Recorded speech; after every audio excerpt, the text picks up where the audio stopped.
കുടുംബജീവിതത്തിൽ ഭാര്യ ഒരുപാട് കാര്യങ്ങൾ ശ്രദ്ധിക്കേണ്ടതുണ്ട്, ഭർത്താവും ഒരുപാട് കാര്യങ്ങൾ ശ്രദ്ധിക്കേണ്ടതുണ്ട്.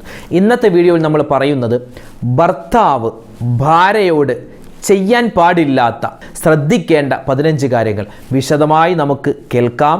ഈ വീഡിയോയിലൂടെ അവസാനം വരെ കാണുക, മറ്റുള്ളവരിലേക്ക് എത്തിച്ചു കൊടുക്കുക. അള്ളാഹു അനുഗ്രഹിക്കട്ടെ. ആമീൻ. അസ്സലാമു അലൈക്കും വറഹ്മത്തുള്ളാഹി വബറകാത്തു. ബിസ്മില്ലാ വൽഹംദുലില്ലാ അസ്സലാത്തു വസ്സലാമു അലാ റസൂലില്ലാ. ഏറ്റവും സ്നേഹ ബഹുമാനം നിറഞ്ഞ സത്യവിശ്വാസികളെ, അള്ളാഹു സുബ്ഹാനഹു വ തആല നമുക്കും നമ്മളോട് ബന്ധപ്പെട്ട എല്ലാവർക്കും ഈ ദുനിയാവിലും നാളെ ആഖിറത്തിലും നമ്മളൊക്കെ മരണത്തിന് ശേഷം ചെല്ലുന്ന ഖബറാകുന്ന ലോകത്തും അള്ളാഹു സന്തോഷവും സമാധാനവും പ്രധാനിക്കുമാറാവട്ടെ. നമുക്കെല്ലാവർക്കും അള്ളാഹു തആല എല്ലാവിധ ഖൈറുകളും നസീബാക്കുമാറാവട്ടെ. മരണപ്പെട്ടുപോയവർക്ക് അള്ളാഹു തആല മഗ്ഫിറത്ത് നൽകട്ടെ. ആമീൻ യാ റബ്ബൽ ആലമീൻ. നമ്മൾ ഇന്ന് പറയാൻ പോകുന്നത് നമ്മുടെയൊക്കെ കുടുംബജീവിതം അള്ളാഹു സന്തോഷത്തിലാക്കുമാറാവട്ടെ. ആമീൻ. കുടുംബജീവിതത്തിൽ ഭാര്യ ഭർത്താവ് ഇവർ രണ്ടുപേരും ഒന്ന് വളരെയധികം സ്വന്തം നഫ്സിനെ, സ്വന്തം ശരീരത്തൊന്ന് സൂക്ഷിച്ചാൽ തന്നെ പകുതിയെന്നല്ല 3/4 ഭാഗവും പ്രയാസങ്ങൾ, 3/4 ഭാഗം വഴക്കുകളും നമുക്കില്ലാതാക്കാം. ഇന്ന് നമ്മൾ പറയാൻ ഉദ്ദേശിക്കുന്നത് ഭർത്താവ് ഭാര്യയോട് ചെയ്യാൻ പാടില്ലാത്ത 15 കാര്യങ്ങളുണ്ട്. ഭർത്താവ് ഭാര്യയോട് ചെയ്യാൻ പാടില്ലാത്ത 15 കാര്യങ്ങൾ. ഇൻഷാ അല്ലാഹ് അത് നമുക്ക് വിശദമായി കേൾക്കാം. ആദരവായ റസൂലുള്ളാഹി സ്വല്ലല്ലാഹു അലൈഹി വസല്ലം തങ്ങൾ പറയുന്നു, ഖിയാറുക്കും ലിനിസാഇഹിം. നിങ്ങളിൽ ഏറ്റവും മാന്യനായ മനുഷ്യൻ, ഒരു മാന്യനായ പുരുഷൻ എന്ന് പറഞ്ഞാൽ ആരാണ്? അവൻ്റെ സ്വഭാവം നോക്കി നമുക്കവൻ മാന്യനാണെന്ന് പറയാൻ പറ്റും. ആരോടുള്ള സ്വഭാവം? സ്വന്തം ഭാര്യയോട്, സ്വന്തം വീട്ടിലുള്ള ഭാര്യയോട്, അതുപോലെ ഉമ്മയോട്, സഹോദരിയോട്, മരുമോളോട്, അതുപോലെ മകളോട്, ഈ പെണ്ണുങ്ങളോട്, സ്ത്രീകളോട് മാന്യമായി പെരുമാറുന്നവനാണ്, അവനാണ് അവൻ്റെ ജീവിതത്തിൽ ഏറ്റവും മാന്യത പുലർത്തുന്നവനെന്ന് ആദരവായ റസൂലുള്ളാഹി സ്വല്ലല്ലാഹു അലൈഹി വസല്ലം തങ്ങൾ പറയുകയാണ്. മറ്റൊരു ഹദീസ് കാണാം, നബി തങ്ങൾ പറയുന്നു, അസ്സൗജു മുഅദ്ദബുൻ ലിബഖാഇ സൗജതിഹി അലൈഹി. ഒരു പുരുഷൻ ശിക്ഷിക്കപ്പെടും, നരകത്തിലേക്ക് വലിച്ചെറിയപ്പെടും. കാരണം എന്താ? ഒരൊറ്റ കാരണമാണ്, അവനവൻ്റെ ഭാര്യയെ അകാരണമായി കരയിപ്പിച്ചവനാണ്. ഭാര്യയെ കരയിപ്പിച്ചു. അടിയാണ്, ഇടിയാണ്, വഴക്കാണ്, ബഹളമാണ്, വേണ്ടാത്തതും വേണ്ടുന്നതൊക്കെ ഇങ്ങനെ വിളിച്ചു പറയും, തെറുപറച്ചിലാണ്. അങ്ങനെയൊക്കെ ഒരുപാട് ഭർത്താക്കന്മാരുടെ പ്രയാസങ്ങൾ സഹിക്കുന്ന എത്രയോ ഉമ്മമാരുണ്ട്, സഹോദരിമാരുണ്ട്. അള്ളാഹു അവർക്കൊക്കെ ക്ഷമ പ്രദാനിക്കുമാറാവട്ടെ. അങ്ങനെയുള്ള ആളുകൾക്ക് കിട്ടുന്ന ആസിയാ ബീബി റളിയല്ലാഹു അൻഹയുടെ പ്രതിഫലമാണ്. ഇൻഷാ അല്ലാഹ് അള്ളാഹു തആല അതുപോലുള്ള ആരെല്ലാം പ്രയാസപ്പെടുന്നുണ്ടോ അവർക്കെല്ലാവർക്കും അള്ളാഹു സമാധാനം പ്രദാനിക്കുമാറാവട്ടെ. അവർക്കെല്ലാവർക്കും അള്ളാഹു തആല ആസിയാ ബീവിയുടെ കൂടെ സ്വർഗ്ഗത്തിൽ കടക്കാനുള്ള തൗഫീഖ് കൊടുക്കുമാറാവട്ടെ. ആമീൻ യാ റബ്ബൽ ആലമീൻ. അപ്പോൾ നമ്മളിന്ന് പറയുന്ന വിഷയത്തിലേക്ക് നമ്മൾ കടക്കുകയാണ്. ഒരു ഭർത്താവ് ഭാര്യയോട് ചെയ്യാൻ പാടില്ലാത്ത 15 കാര്യം. 1, ഒരിക്കലും ഭർത്താക്കന്മാരെ ഭാര്യമാരുടെ രഹസ്യങ്ങൾ നമ്മൾ പറയാൻ പാടില്ല. ഭാര്യമാരുടെ രഹസ്യങ്ങൾ പറയാൻ പാടില്ല. ഇപ്പോൾ ഭാര്യയ്ക്ക് എന്തെങ്കിലും ഒരു ന്യൂനതയുണ്ടെങ്കിൽ അതിങ്ങനെ പറഞ്ഞു നടക്കാൻ പാടില്ല. അത് പറയുന്ന നമുക്ക് നാണക്കേടാണ്, നമ്മുടെ ഭാര്യക്കും അത് നാണക്കേടായി മാറും. അപ്പോൾ അതുകൊണ്ട് നമ്മുടെ കുടുംബജീവിതം തകരാനൊരു കാരണം, ഭാര്യമാരുടെ രഹസ്യങ്ങൾ ഒരിക്കലും പറഞ്ഞു നടക്കാൻ പാടില്ല. പ്രത്യേകിച്ച് കൂട്ടുകാരൊക്കെ ഒരുമിച്ച് കൂടുന്ന സമയത്ത് ഭാര്യ ഭർത്താക്കന്മാരുള്ള ശാരീരിക ബന്ധത്തിൻ്റെ ആ കഥകൾ പറഞ്ഞു നടക്കുന്ന എത്രയോ മോശപ്പെട്ട ആളുകളുണ്ട്. ആദരവായ റസൂലുള്ളാഹി തങ്ങളുടെ ഒരു ഹദീസിൽ കാണാം, ഇന്ന മിൻ അശർരിൻ നാസി ഇൻദല്ലാഹ് മൻസിലത്തൻ യൗമൽ ഖിയാമ. അതായത് അള്ളാഹുവിൻ്റെ അടുക്കൽ ചെല്ലുമ്പോൾ ജനങ്ങളിൽ ഏറ്റവും അഷറുന്നാസ് എന്നാണ്. ഏറ്റവും ഷർറായ മനുഷ്യൻ എന്ന് പറഞ്ഞാൽ അവൻ ഭാര്യയുടെ രഹസ്യങ്ങൾ വെളിപ്പെടുത്തുന്നവനാണെന്ന് ആദരവായ റസൂലുള്ളാഹി സ്വല്ലല്ലാഹു അലൈഹി വസല്ലം. ആ ഒരു ദുസ്വഭാവം ഉണ്ടെങ്കിൽ ഇന്ന് തന്നെ മാറ്റിക്കോ, അല്ലെങ്കിൽ അല്ലാഹ് വിടില്ല. അള്ളാഹു കാക്കുമാറാവട്ടെ. 2ാമത്തെ കാര്യം, സംശയരോഗം മാറ്റുക. ഭാര്യ എപ്പോഴും സംശയമാണ്. അവളൊന്ന് ഫോൺ വിളിച്ചപ്പോൾ ഒന്ന് ഓരോണ്, അപ്പോൾ സംശയമാണ്. ഇങ്ങനെ ഭാര്യയെ സംശയിക്കുന്ന ഭർത്താക്കന്മാരുണ്ട്. നബി സല്ലല്ലാഹു അലൈഹി വസല്ലം തങ്ങൾ പറയുന്നു, നബി തങ്ങൾ നിരോധിച്ചിട്ടുണ്ട്, അയ്യതുറുക റജുലു അഹ്ലുഹു ലൈല. അതായത് രാത്രി ഒരു മനുഷ്യൻ അവൻ്റെ വീട്ടിലേക്ക് കടന്നു വരുമ്പോൾ അവൻ വാതിലിൽ മുട്ടിയിട്ടേ അവൻ വീട്ടിലേക്ക് പ്രവേശിക്കാവൂ. നബി തങ്ങളുടെ ഒരു ഹദീസാണ്. കാരണം എന്താണ് നബി തങ്ങൾ അങ്ങനെ പറയാനുള്ള കാരണം? ലി അല്ലാ യതഹവനഹും. കാരണം നിങ്ങൾ ഒന്നും പറയാതെ വീട്ടിലേക്ക് അങ്ങോട്ട് കയറി ചെന്നാൽ പല തെറ്റിദ്ധാരണകളും ഉണ്ടാവാൻ സാധ്യതയുണ്ട്. ഇപ്പോൾ നമ്മുടെ ഭാര്യ ഇങ്ങനെ ഫോൺ വിളിച്ചുകൊണ്ടിരിക്കുകയാണ്. ചിലപ്പോൾ അവളുടെ ആങ്ങളെ വിളിച്ചതാണ്, നമ്മുടെ അളിയനെ വിളിച്ചതായിരിക്കും. അല്ലെങ്കിൽ അവളുടെ വാപ്പയെ വിളിച്ചതായിരിക്കും, അല്ലെങ്കിൽ അവളുടെ വീട്ടുകാരെ വിളിച്ചതായിരിക്കും. അപ്പോൾ നമ്മൾ ചെല്ലുമ്പോൾ അവളിങ്ങനെ ചിരിച്ച് കളിച്ച് നല്ല രസം, സുഖമാണ്, ഇവിടെ കുഴപ്പമൊന്നുമില്ല എന്നൊക്കെ പറയുമ്പോൾ നമ്മുടെ മനസ്സിൽ അത് തെറ്റിദ്ധാരണ ഉണ്ടാവാൻ സാധ്യതയുണ്ട്. അപ്പോൾ അതുകൊണ്ട് സംശയരോഗം ഉണ്ടാവാൻ പാടില്ല. സംശയരോഗം ഉണ്ടാകുന്ന എന്തെങ്കിലും സാഹചര്യങ്ങളൊക്കെ ഉണ്ടെങ്കിൽ അത് ഒഴിവാക്കാൻ പ്രത്യേകം ശ്രദ്ധിക്കുക. മൂന്നാമത്തെ കാര്യം, ഭർത്താക്കന്മാർ ഭാര്യമാരോട് ചെയ്യാൻ പാടില്ല. മൂന്നാമത്തെ കാര്യം, മുഖത്തടിക്കരുത്. വലാ തളിരിബിൽ വജ്ഹ്. ആദരവായ റസൂലുള്ളാഹി സ്വല്ലല്ലാഹു അലൈഹി വസല്ലമ തങ്ങൾ പറയുന്നു, ഭാര്യമാരോടുള്ള കടമകൾ എണ്ണി പറയുമ്പോൾ നബി തങ്ങൾ രണ്ടാമതായി പറഞ്ഞത് നിങ്ങൾ മുഖത്തടിക്കരുതെന്നാണ്. മുഖത്തടിക്കരുതേ, അത് ഭാര്യയോടെന്നല്ല, ആരുടെയും മുഖത്ത് നമ്മൾ മുഖത്തടിക്കരുതേ. അതൊരു ഉസ്താദ് കുട്ടികളുടെ മുഖത്തടിക്കാൻ പാടില്ല, മാതാപിതാക്കൾ മക്കളുടെ മുഖത്തടിക്കാൻ പാടില്ല. മുഖം എന്നുള്ളത് അത് പവിത്രമാണ്. മുഖത്തൊരിക്കലും അടിക്കാൻ പാടില്ല. അത് ഭാര്യയുടെ ഒരിക്കലും. കാരണം ഇന്ന് കാണുന്ന സീരിയൽ എന്ന് പറഞ്ഞാൽ എന്താ? മുഖത്തടി കൊണ്ടാണ് സീരിയൽ തുടങ്ങുന്നത്, മുഖത്തടി കൊണ്ടാണ് സീരിയൽ അവസാനിപ്പിക്കുന്നത്. അതൊരു ഫാഷനായി മാറി. ഒരിക്കലും അത് ചെയ്യാൻ പാടില്ല. നബി സല്ലല്ലാഹു അലൈഹി വസല്ലം തങ്ങൾക്ക് വളരെയധികം വെറുപ്പുള്ളൊരു കാര്യമാണ്. നാലാമതായി നബി സല്ലല്ലാഹു അലൈഹി വസല്ലം തങ്ങൾ പറയുന്നു, വലാ തുഖബ്ബിഹ്. അതായത് ആളുകൾക്കിടയിൽ വെച്ച് ഭാര്യയെ വഷളാക്കരുത്, കളിയാക്കരുത്. ചില ആളുകളുണ്ട്, ആളുകൾ കാണുന്നുണ്ട്, ശ്രദ്ധിക്കുന്നുണ്ടെന്നറിയുമ്പോൾ ഭാര്യയെ വഴക്ക് പറയാൻ ഭയങ്കര ഇൻട്രസ്റ്റാണ്. ഇപ്പോൾ ഒരു കല്യാണത്തിന് പോയി, അപ്പോൾ എന്താ പറയുക, ഓൾഡ് ഫോണ് കാറിൽ വെച്ച് മറന്നു. അപ്പോഴാണ് നമ്മൾ കല്യാണത്തിൽ ഇങ്ങനെ കയറി എല്ലാവരും ഇങ്ങനെ കൈകൊക്കെ കൊടുത്തു വരുമ്പോഴാണ് ഭാര്യ പറയുന്നത്, ഞാൻ ഫോണ് കാറിൽ വെച്ച് മറന്നുപോയി. അല്ലെങ്കിൽ നീ മറക്കും, അല്ലെങ്കിൽ പിശാച് എന്നൊക്കെ പറഞ്ഞ ആളുകളൊന്ന് ഷൈൻ ചെയ്യാൻ വേണ്ടി ഭാര്യയെ വഴക്ക് പറയുന്നവരുണ്ട്. സത്യം പറഞ്ഞാൽ അവിടെ ഷൈൻ ചെയ്യലല്ല നടക്കുന്നത്, അവിടെ മറ്റുള്ളവർ നമ്മെ മോശക്കാരനായി കണക്കാക്കും.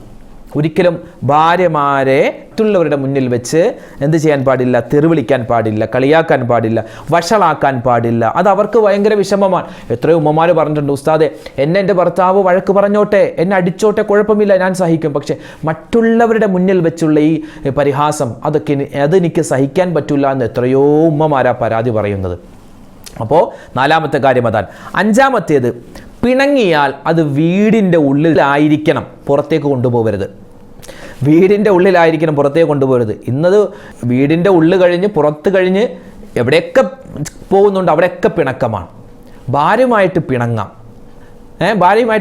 3 ദിവസത്തേക്കാൾ കൂടുതൽ ഭാര്യ ഭർത്താക്കന്മാരെന്നല്ല, ആരും തന്നെ 3 ദിവസത്തേക്കാൾ കൂടുതൽ പിണങ്ങാൻ പാടില്ലെന്നാണ് നബി സല്ലല്ലാഹു അലൈഹി വസല്ലം തങ്ങൾ പറഞ്ഞിട്ടുള്ളത്. പിന്നെ ഭാര്യ ഭർത്താക്കന്മാരാണ്, എന്തെങ്കിലും ഒരു സ്വരച്ചേർച്ചയൊക്കെ വന്നിട്ട് എന്തെങ്കിലും ഒരു പിണക്കം ഉണ്ടാകും, പക്ഷെ അതങ്ങോട്ട് തീർത്തേക്കണം. ഇനി അത് തീർക്കാൻ പറ്റിയില്ലെങ്കിൽ അത് നിങ്ങളുടെ ബെഡ്റൂമിൻ്റെ ഉള്ളിൽ മാത്രമായി, നിങ്ങളുടെ വീടിൻ്റെ അകത്തളത്തിലായിരിക്കണം. പുറത്തിറങ്ങിയാൽ പിന്നെ നിങ്ങൾ പരസ്പരം പിണക്കമാണെന്ന് ആരും അറിയരുത്. അത് വളരെ ശ്രദ്ധിക്കേണ്ട കാര്യമാണ്. നബിതങ്ങളുടെ വളരെ കർക്കശമായ നബി സല്ലല്ലാഹു അലൈഹി വസല്ലം തങ്ങളുടെ നിർദ്ദേശമാണ്.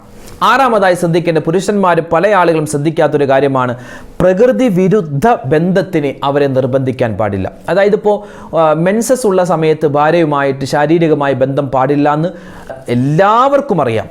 ഡോക്ടർമാരൊക്കെ ഇന്ന് പറയുക വലിയ ഗുരുതരമായ രോഗങ്ങൾ ഉണ്ടാകും. പക്ഷെ അങ്ങനെ ചെയ്യുന്ന ആ ഒരു സമയത്തും ഇതിനെ പ്രേരിപ്പിക്കുന്ന പല പുരുഷന്മാരുമുണ്ട്. അതുണ്ടാവാൻ പാടില്ല. അത് അള്ളാഹു ഹറാമാക്കിയ കാര്യമാണ്. ആദരവായ റസൂലുള്ളാഹി സ്വല്ലല്ലാഹു അലൈഹി വസല്ലം തങ്ങൾ വളരെയധികം കർക്കശ്യമായി വളരെയധികം താക്കീത് നൽകിയൊരു കാര്യമാണ്. ഡോക്ടർമാർ വരെ അങ്ങനെയൊന്നും പാടില്ല എന്ന് നമുക്ക് സർട്ടിഫിക്കറ്റ് നൽകുന്നു. വലിയ വലിയ രോഗങ്ങൾ ഉണ്ടാവാൻ കാരണമാണെന്ന് വരെ ഇന്ന് നമുക്ക് പഠനങ്ങൾ പറഞ്ഞു തരുകയാണ്. ആ കാര്യം പ്രത്യേകം പുരുഷന്മാർ ശ്രദ്ധിക്കുക. ഏഴാമത്തേത്, ഭാര്യയ്ക്ക് ചിലവിന് കൊടുക്കണം. ചിലവിന് കൊടുക്കാത്ത ഭർത്താവ് പിന്നെ ഭർത്താവ് ആണോ? വെറുതെ കല്യാണം കഴിച്ചതുകൊണ്ടായാലല്ലോ, ഭാര്യയെ നോക്കാനുള്ള സാമ്പത്തികമായ ശേഷി വേണ്ടേ? ചിലവിന് കൊടുക്കണം. അവൾക്കുള്ള ഭക്ഷണം, അവളുടെ വസ്ത്രം, അവളുടെ പാർപ്പിടം. അവൾക്കിനി എത്ര സമ്പത്ത് ഉണ്ടായിക്കൊള്ളട്ടെ, അവൾക്ക് ജോലി ഉണ്ടല്ലോ, അപ്പോൾ അവൾ നോക്കിക്കോളും. അങ്ങനെയല്ല. പിന്നെ നമ്മളെന്താ ഭർത്താവെന്ന് പറഞ്ഞ് നിൽക്കുന്നത്? നമ്മളെന്തിനാ പിന്നെ ഭർത്താവെന്ന് പറഞ്ഞ്? അപ്പോൾ നമ്മളെ കൊണ്ട് പറ്റുന്ന രൂപത്തിൽ അവൾക്ക് നല്ല ഭക്ഷണം കൊടുക്കാനും വസ്ത്രം കൊടുക്കാനും പാർപ്പിടം കൊടുക്കാനും നമ്മൾ ബാധ്യസ്ഥനാണെന്ന് നമ്മൾ മറന്നു പോകാൻ പാടില്ല. എട്ടാമത്തേത്, ഭർത്താക്കന്മാരെ ശ്രദ്ധിക്കുക, 4 മാസത്തേക്കാൾ കൂടുതൽ അവളുമായി വിട്ടുനിൽക്കാൻ പാടില്ല. കാരണം ഇന്ന് ഒളിച്ചോടുന്ന 90% ഭാര്യമാരും പറയുന്ന പരാതി, ഉസ്താദേ, അല്ലെങ്കിൽ കൗൺസിലിങ്ങിന് ചെല്ലുമ്പോൾ അവിടെ പറയുന്നു, സാറേ, എനിക്ക് എൻ്റെ ഭർത്താവ് എല്ലാം വാങ്ങിത്തരുന്നുണ്ട്, നല്ല വീടുണ്ട്, നല്ല കാറുണ്ട്, ഒരുപാട് സ്വർണ്ണ ആഭരണങ്ങളുണ്ട്, പക്ഷേ എനിക്ക് കിട്ടാത്തത് സ്നേഹമാണ്. ഞാൻ ആഗ്രഹിക്കുമ്പോൾ എൻ്റെ അടുക്കൽ എൻ്റെ ഭർത്താവില്ല. അതുപോലെ എനിക്ക് വേണ്ട ഒരു കെയറിങ് ഇല്ല, ഇങ്ങനെ പരാതി പറഞ്ഞിട്ട് ഒളിച്ചോടുന്ന എത്രയോ ഭാര്യമാരുണ്ട്. ഭർത്താവിൻ്റെ വായിൽ നിന്നൊരു നല്ല വാക്ക് കേൾക്കാൻ പറ്റാതെ, അല്ലെങ്കിൽ അവരുമായിട്ട് ഇടപഴകേണ്ട ആ സമയത്ത് ഇടപഴകാതെ പോകുന്ന എത്രയോ പുരുഷന്മാരുണ്ട്. അങ്ങനെ പുരുഷന്മാരുടെ ഈ അശ്രദ്ധ കാരണം എത്രയോ അബദ്ധത്തിൽ പോയി ചാടുന്ന എത്രയോ സഹോദരിമാരുണ്ട്. അപ്പോൾ നമ്മൾ എന്ത് ചെയ്യുക, അവരുടെ ആവശ്യങ്ങൾ മനസ്സിലാക്കി ആ ആവശ്യങ്ങൾ ചെയ്തു കൊടുക്കാൻ ഓരോ ഭർത്താക്കന്മാരും ബാധ്യസ്ഥനാണ്. 9-ാമത്തേത്, മഹറിൻ്റെ വിഷയത്തിൽ അനീതി കാണിക്കാൻ പാടില്ല. ഇപ്പോൾ കല്യാണത്തിൻ്റെ സമയത്ത് പറയുമല്ലോ, നിക്കാഹ് ചെയ്തു കൊടുക്കുന്ന സമയത്ത് പറയും 32 ഗ്രാം മഹറിന് പകരമായിട്ടാണ് ഞാൻ നിങ്ങളുടെ മകളെ ഭാര്യയായിട്ട് സ്വീകരിക്കുന്നത് എന്നൊക്കെ നമ്മൾ നിക്കാഹിൻ്റെ സമയത്ത് പറയുമല്ലോ. അല്ലെങ്കിൽ 50 ഗ്രാം 35 ഗ്രാം അങ്ങനെ പല ഗ്രാമ് പറയും. അപ്പോൾ ആ പറയുന്ന ഗ്രാം അത് ഉണ്ടായിരിക്കണം. അല്ലാതെ നിക്കാഹിൻ്റെ സമയത്ത് 50 ഗ്രാം സ്വർണ്ണാഭരണം, 50 ഗ്രാം. അപ്പോൾ ഉസ്താദ് എന്ത് പറഞ്ഞുതരും?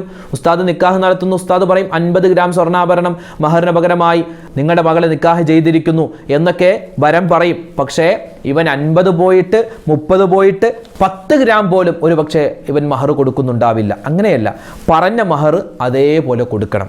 ഇനി അല്പം കൂടിയാലും കുഴപ്പമില്ല, പക്ഷേ പറഞ്ഞ മഹർ കുറക്കാൻ പാടില്ല. മഹറിൻ്റെ വിഷയത്തിൽ ഒരിക്കലും അനീതി കാണിക്കാൻ പാടില്ല. മഹർമാല അത് വിൽക്കാതെ കാലാകാലം ഉണ്ടാവണം എന്ന് ആഗ്രഹിക്കുന്നവരാണ് ഓരോ സ്ത്രീകളും. ഇതെൻ്റെ എനിക്ക് തന്ന ഈ ഒരു മാല അല്ലേ, ഈ ഒരു മാലയാണ് ഞങ്ങൾക്കിടയിലുള്ള ബന്ധം ഊഷ്മളമാക്കിയത്. ഈ ഒരു മഹറാണ് ഞങ്ങൾക്കിടയിലുള്ള ബന്ധം ഊഷ്മളമാക്കിയത്. ആ മഹറിൻ്റെ പകരമായിട്ടല്ലേ നമ്മുടെ ഭാര്യയുടെ വാപ്പയോ അല്ലെങ്കിൽ ഭാര്യയുടെ സഹോദരനോ നമുക്ക് അവളെ സ്വന്തമാക്കി തന്നത്. അപ്പോൾ അതുകൊണ്ട് എന്ത് ചെയ്യുക, മഹറിൻ്റെ കാര്യത്തിൽ ഒരിക്കലും പിശുക്ക് കാണിക്കാൻ പാടില്ല. മാത്രമല്ല അതിൽ അനീതി കാണിക്കാൻ പാടില്ല. ആ കാര്യം പ്രത്യേകം ശ്രദ്ധിക്കൂ.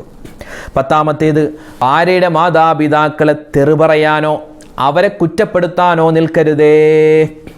ഒരു മാന്യനായ ഭർത്താവിന് ചേർന്ന ഒരു കാര്യം അല്ല എന്ത്, ഭാര്യയുടെ വീട്ടിലേക്ക് വിടൂല.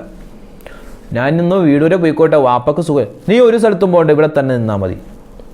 ഭാര്യയുടെ വീട്ടിൽ എന്ത് ഭൂകമ്പം ഉണ്ടായാലും ഭാര്യയെ വിടൂല. അങ്ങനത്തെ ചില ഭർത്താക്കന്മാരുണ്ട്. അങ്ങനെയല്ല, അവരുടേതായ നമ്മുടെ വീട്ടിൽ എത്ര നിന്നാലും, നമ്മൾ എത്ര ഭർത്താവാണെന്ന് പറഞ്ഞാലും അവരെ പെറ്റുപോറ്റ് വളർത്തി അവരുടെ മാതാപിതാക്കളെ കാണാൻ എത്രയോ ആഗ്രഹമുണ്ടാകും. അവർ കളിച്ച് വളർന്ന ആ വീടും പരിസരമൊക്കെ കാണാൻ എത്രയോ ആഗ്രഹമുണ്ടാകും. അപ്പം അതുകൊണ്ട് അവരുടെ വീട്ടിലേക്ക് പറഞ്ഞയക്കാനുള്ള ഒരു സന്മനസ് ഭർത്താക്കന്മാർക്കുണ്ടാവണം. അപ്പോൾ ഭാര്യയുടെ മാതാപിതാക്കളെ സ്വന്തം മാതാപിതാക്കളെ പോലെ കാണാനും, അതുപോലെ ഭാര്യയെ അവരുടെ വീട്ടിലേക്ക് വിടാനും, എപ്പോഴും വിടണമെന്നല്ലേ പറഞ്ഞതിൻ്റെ അർത്ഥം, ആവശ്യമുള്ള സമയത്ത് വിടാനും എന്ത് ചെയ്യുക, പ്രത്യേകം ഭർത്താക്കന്മാർ ശ്രദ്ധിക്കേണ്ടതുണ്ട്. പിന്നെയോ 11-ാമത്തേത്, വീട്ടുകാര്യങ്ങളിൽ പിശുക്ക് കാണിക്കരുതേ.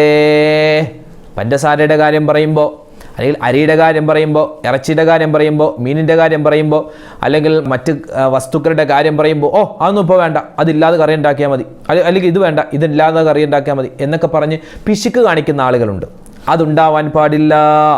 പിശുക്കും പാടില്ല, ആർഭാടവും പാടില്ല. ഒരുപാട് സാധനങ്ങൾ വാങ്ങിക്കൂട്ടുക, അതും വേണ്ട. ഒട്ടും സാധനം കൂട്ടൂല, അങ്ങനെയും വേണ്ട. 12-ാമത്തേത്, നമ്മുടെ ഭാര്യ നിസ്കരിക്കുന്നില്ല, നമ്മുടെ ഭാര്യ നോമ്പ് പിടിക്കുന്നില്ല, നമ്മുടെ ഭാര്യ ഇബാദത്ത് എടുക്കുന്നില്ല എങ്കിൽ അവളെ ഉപദേശിക്കലും ഒരു ഭർത്താവിൻ്റെ കടമയാൻ. ഭാര്യ നിസ്കരിക്കുന്നില്ല, ഭാര്യ സുബഹിക്കെണീക്കില്ല, കിടന്നുറങ്ങുവാണ്, വിളിച്ചെഴുന്നേൽപ്പിക്കൽ ഭർത്താവിൻ്റെ കടമയാൻ. ഇല്ലെങ്കിൽ ഭർത്താവേ, നീ ആഖിറത്തിൽ ചെല്ലുമ്പോൾ നിന്റെ കാര്യങ്ങളൊക്കെ ക്ലിയർ ആണെങ്കിലും ഈ ഭാര്യ വന്ന് പറയും, റബ്ബേ ഞാൻ കിടന്നുറങ്ങിയപ്പോൾ എൻ്റെ ഭർത്താവ് എന്നെ വിളിച്ചില്ല എന്ന് നമുക്കെതിരെ പരാതി പറയും. അതുകൊണ്ട് ഭാര്യ നിസ്കരിക്കാത്ത ഭാര്യയാണ്, നോമ്പ് പിടിക്കാത്ത ഭാര്യയാണ്, ഇബാദത്ത് എടുക്കാത്ത ഭാര്യയാണെങ്കിൽ അവളെ ആ ഇബാദത്തിൻ്റെ കാര്യത്തിൽ സഹായിക്കലും നമുക്ക് ബാധ്യതയുണ്ട്. 13-ാമത്തേത്, വാഗ്ദാനം പാലിക്കണേ. ഞാൻ വരുമ്പോൾ ഒരു സാധനം വാങ്ങിച്ചുകൊണ്ട് വരാം, മിക്സി കേടായ എന്തിയും, ഞാൻ വന്നിട്ട് നാളെ ശരിയാക്കാം. ഇങ്ങനെ നമ്മൾ പല വാഗ്ദാനങ്ങളും പറയും. പക്ഷെ അതൊന്നും മൈൻഡ് ചെയ്യാത്ത എത്രയോ പുരുഷന്മാരുണ്ട്. അത് പാടില്ല. ചിലപ്പോൾ കല്യാണത്തിന് മുമ്പ് ഭാര്യയുടെ വാപ്പ വന്ന് പറയും, മോള് +2 വരെ പഠിച്ചിട്ടുള്ളൂ, ഡിഗ്രി പഠിക്കണമെന്ന് അവൾക്ക് ആഗ്രഹമുണ്ട്. അതൊന്നും കുഴപ്പമില്ല വാപ്പ, അത് കല്യാണം കഴിഞ്ഞ് ഞാൻ ഏറ്റെന്നേ പഠിപ്പിച്ചേക്കാം എന്നൊക്കെ പറയും. പിന്നെയോ സ്കൂളിൻ്റെയോ പിന്നെ ഒരു കോളേജിൻ്റെയോ പടി പോലും പിന്നെ കാണിക്കാത്ത എത്രയോ ആളുകളുണ്ട്. അവർക്ക് പഠിക്കാൻ താല്പര്യമുണ്ട്, ആഗ്രഹമുണ്ടെങ്കിൽ അത് എന്താ പറയുക, നമുക്കൊരു ബുദ്ധിമുട്ടില്ലാത്ത രൂപത്തിൽ, അവർക്കും നമുക്കൊരു ബുദ്ധിമുട്ടില്ലാത്ത രൂപത്തിൽ ഇപ്പോൾ ഓൺലൈനായിട്ട് പഠിക്കാനുള്ള ഒരുപാട് കോഴ്സുകളൊക്കെ ഉണ്ടല്ലോ. ഏത് യൂണിവേഴ്സിറ്റിയുടെയും നമുക്ക് ഓൺലൈനായിട്ട് പഠിക്കാമല്ലോ. ഏത് കോഴ്സ് വേണമെങ്കിലും നമുക്ക് ഓൺലൈനായിട്ട് പഠിക്കാമല്ലോ. അപ്പോൾ അവർക്ക് വീട്ടുജോലിയൊക്കെ കഴിഞ്ഞിട്ടുള്ള ഒഴിവ് സമയത്ത് അവരൊന്ന് പഠിക്കട്ടെ. അതിനുള്ള സാഹചര്യം ഉണ്ടാക്കി കൊടുക്കാൻ ഓരോ പുരുഷന്മാരും തയ്യാറാവണം. കാരണം എന്താണ്, നമ്മൾ ആ ഒരു വാഗ്ദാനം പലപ്പോഴും പറഞ്ഞിട്ടാണ് നമ്മുടെ ഭാര്യ നമ്മൾ വിവാഹം കഴിക്കാറുള്ളത്. അപ്പോൾ ആ കാര്യം പ്രത്യേകം ശ്രദ്ധിക്കേണ്ടതുണ്ട്. അവർക്കും ഓരോ സ്വപ്നങ്ങളുണ്ടാകുമല്ലോ അല്ലേ? ചെറുപ്രായത്തിലെ ഓരോ പെൺകുട്ടിയും സ്വപ്നം കാണാൻ എനിക്കൊരു ടീച്ചറാവണം, അല്ലെങ്കിൽ എനിക്ക് ഇന്നാലിന്ന ജോലി എടുക്കണം, അങ്ങനെയൊക്കെ ആഗ്രഹങ്ങളുണ്ടാവും. ചിലപ്പോൾ ആഗ്രഹങ്ങളൊക്കെ പൂർണ്ണമായും സഫലീകരിച്ചു കൊടുക്കാൻ നമ്മുടെ സാഹചര്യം ഒരുപക്ഷെ അനുവദിച്ചോളണമെന്നില്ല. പക്ഷെ എന്നാലും നമ്മെക്കൊണ്ട് പറ്റുന്ന രൂപത്തിൽ അവർക്ക് പഠിക്കാനുള്ളതോ അല്ലെങ്കിൽ പഠിപ്പിക്കാനുള്ളതോ സാഹചര്യങ്ങൾ കൊടുക്കൽ നമ്മുടെ മേൽ അത്യാവശ്യമായ കാര്യമാണ്. ഇനിയോ 14-ാമത്തേത്, വൃത്തിയുള്ളവരാവണേ ഭർത്താക്കന്മാരെ. വൃത്തികേടായി നമ്മൾ പോവരുതേ. പലപ്പോഴും ഭാര്യമാരെ പറ്റി പരാതി പറയും, ഭാര്യയ്ക്ക് വൃത്തിയില്ല ഉസ്താദേ, ഭാര്യയ്ക്ക് വൃത്തിയില്ല. അവൾ അടുക്കളയിലുള്ള അതേ രൂപത്തിൽ തന്നെയാണ് ബെഡ്റൂമിൽ വരുന്നത്. കരിയുടെ മണമാണ്, അതുപോലെ തന്നെ സോപ്പിൻ്റെ മണമാണ്, അല്ലെങ്കിൽ എന്താ പറയുക മീനിൻ്റെ ഗന്ധമാണ് എന്നൊക്കെ പറഞ്ഞ ഭാര്യമാരെ കുറ്റം പറയാറുണ്ട്. പക്ഷേ ഈ ഭർത്താക്കന്മാരോ, അവർ ചിലപ്പോൾ വീഡിയൊക്കെ വലിച്ചിട്ട് സിസറൊക്കെ വലിച്ചിട്ട് ആ വായൊക്കെ കഴുകാതെ ഇങ്ങനെ പോയി കിടക്കുന്ന ആളുകളുണ്ട്. വളരെ മോശപ്പെട്ട സ്വഭാവമാണ്. ബീഡി സിഗരറ്റൊക്കെ വെച്ചിട്ട് അല്ലേ, അത് വളരെ മോശപ്പെട്ടത്. അങ്ങനെ ഉണ്ടാവാൻ പാടില്ല. വൃത്തി ആണും ശ്രദ്ധിക്കണം, പെണ്ണും ശ്രദ്ധിക്കണം. 15-ാമത്തെ കാര്യം, ഹുസ്നുൽ കലാം, നല്ല സംസാരമാണ്. ഭാര്യമാരോട് തമാശ പറയുക, ഭാര്യമാരോട് കളിച്ചിരി തമാശകളിൽ ഏർപ്പെടുക. അതുപോലെ തന്നെ ഭാര്യയോട് സംസാരിക്കുക. സബ്ജക്റ്റ് വേണ്ടല്ലോ. ഭാര്യയോട് സംസാരിക്കാൻ നമുക്കൊരു പ്രത്യേക സബ്ജക്റ്റ് വേണ്ട. പക്ഷെ ഉസ്താദിനോട് സംസാരിക്കുമ്പോൾ സൂക്ഷിച്ച് സംസാരിക്കണം. ഉമ്മയോട് സംസാരിക്കുമ്പോൾ സൂക്ഷിച്ച് സംസാരിക്കണം. ഭാര്യയോട് എന്തും പറയാം, ഏത് രഹസ്യം വേണമെങ്കിലും നമുക്ക് തുറന്നു പറയാം. കാരണം നമ്മുടെ എല്ലാ രഹസ്യങ്ങളും അവർക്കറിയാവുന്നതാണ്. അതുകൊണ്ട് എന്ത് ചെയ്യുക, ഭാര്യമാരോട് നല്ല സംസാരം വേണം. ഏറ്റവും നല്ല സംസാരം അവർക്ക് വേണ്ടി ദുആ ചെയ്യലാണ്. റബ്ബന ഹബ് ലനാ മിൻ അസ്വാജിനാ വദുർരിയാതിനാ ഖുർറത അയുനിൻ വജഅൽനാ ലിൽ മുത്തഖീന ഇമാമാ എന്നവർക്ക് വേണ്ടി ദുആ ചെയ്യണേ ഭർത്താക്കന്മാരെ. ഭാര്യമാരെ, നിങ്ങളും ഈ കാര്യങ്ങളൊക്കെ പ്രത്യേകം ശ്രദ്ധിക്കണം. നിങ്ങളും ഈ ഭർത്താക്കന്മാർക്ക് വേണ്ടി ദുആ ഇറക്കണം. അല്ലാഹു സുബ്ഹാനഹു വ തആല ഈ പറയപ്പെട്ട കാര്യങ്ങൾ ജീവിതത്തിൽ നല്ലതുപോലെ ശ്രദ്ധിക്കാനുള്ള എല്ലാ തൗഫീഖാത്തുകളും അല്ലാഹു നമുക്ക് നൽകി അനുഗ്രഹിക്കുമാറാവട്ടെ. നമ്മുടെ കുടുംബജീവിതം അല്ലാഹു സന്തോഷത്തിലും റാഹത്തിലും സമാധാനത്തിലുമാക്കി അനുഗ്രഹിക്കുമാറാവട്ടെ. ആമീൻ യാ റബ്ബൽ ആലമീൻ. അസ്സലാമു അലൈക്കും വറഹ്മത്തുള്ളാഹി തആല വബറകാതുഹു.